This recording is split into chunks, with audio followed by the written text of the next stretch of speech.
The men's sexual health clinic at Brigham and Women's Hospital is geared toward men with all kinds of sexual problems. I primarily am interested in patients with erectile dysfunction, ejaculatory dysfunction, and so forth. The main cause of erectile dysfunction is vascular, is blood flow issues. And those are common in aging men in general. High blood pressure, vascular disease, cardiovascular disease, peripheral vascular disease, all the kinds of things that affect aging, both men and women. So that'd be number one. There are some other things that can directly cause it that are the results of certain surgical procedures. For example, men who have prostate cancer and have had radiation or surgery, some of those men will have difficulty with erections. Patients who've had colon surgery, some of them. But the main cause is vascular. In general, a man who's complaining of difficulty either obtaining or maintaining an erection will be treated with an oral agent. But there are many primary care docs who don't feel quite comfortable prescribing those. But those that we obviously do in our clinic, and those would be a first-line agent for men. But they don't work for everybody. They work for probably, I would say, 50 to maybe 70% of men. All erectile function is geared around blood flow. And so anything that improves blood flow to the penis will enable an erection, if you will. So when the oral medications, whose job is to improve blood flow systemically, meaning the man takes a pill, it improves blood flow to his penis. And when they don't work, we'll try to deliver something directly to the organ. The traditional way to doing that has been with a needle.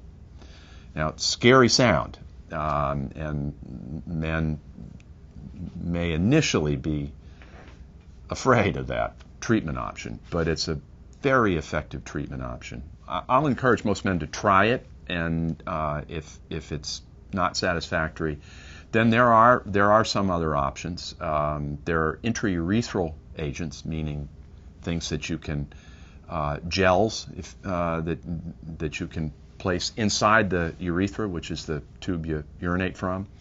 A little bit easier, still slightly invasive, but effective.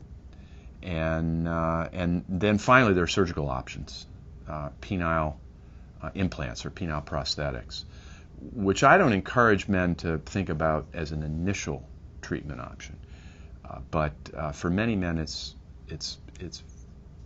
very satisfactory. It just involves a surgical procedure, and so we would generally reserve that for men who have tried other options and been unsuccessful or really unhappy with them. About 10% of men who start with other treatment options but find them unsatisfactory will eventually end up having a penile implant, and 95% of those men are happy with them. Not all sexual dysfunction in men is fixed with a pill or a shot or an operation. In a lot of men, the problem is a psychological one. Now, it isn't to say that that they have psychological problems, but I tell patients all the time that the most important sex organ they have is not below their waist. It's sitting on their shoulders. If I have a 60-year-old man who's had pelvic surgery, I know what the cause is. I know that it's not likely to be anything psychological. But if I have a 25-year-old man was sexually functioning well until a year ago, and now because of a variety of different life circumstances, he's not doing well and he has no other health problems, that's much more likely a problem that can be dealt with by a sex therapist. Having access to really good sex therapists, which we do here at Brigham and Women's, is a real benefit. I think the future of men's healthcare is a wider, multidisciplinary approach. In the past, if you had sexual dysfunction, erectile dysfunction, you went and saw a urologist.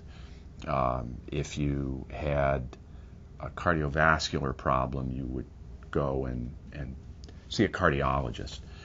You had a diabetes problem or other hormonal issue, you'd go to see an endocrinologist. We're trying to bring together all of those specialties. Now, we actually have them under one roof at this institution, but not in a place that men can directly access. And that's what we're trying to achieve.